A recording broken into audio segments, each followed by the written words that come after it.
पालीच्या खंडोबानंतर आम्ही निघालो आहोत आमच्या पुढच्या प्रवासाला, तो म्हणजे कोल्हापूरला. तर नमस्कार मंडळी, आम्ही आलो आहोत कोल्हापूरमधल्या ज्योतिबा मंदिरामध्ये.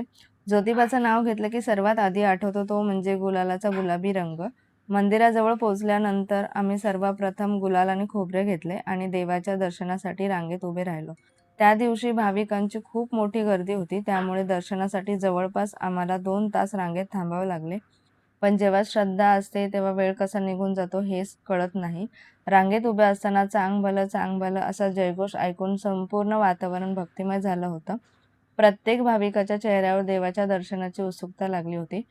शेवटी तो क्षण आला आणि आम्ही ज्योतिबाचं मनःपूर्वक दर्शन मिळालं.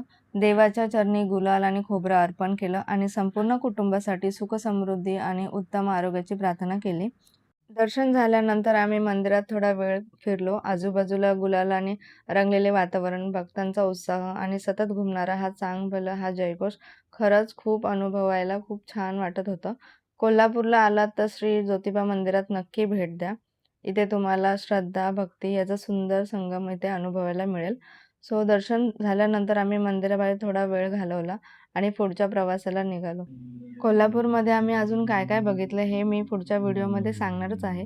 तर व्हिडिओ आवडला असेल तर नक्की लाईक करा, शेअर करा आणि चॅनलला सबस्क्राईब करायला विसरू नका. आणि कमेंट करून नक्की सांगा की तुम्ही ज्योतिबाच्या दर्शनाला गेला आहात का? आणि चांग भलं ह्या जयघोष ऐकल्यावरती तुमचा अनुभव कसा होता? तर भेटूया आता आपण नेक्स्ट व्लॉगमध्ये. थँक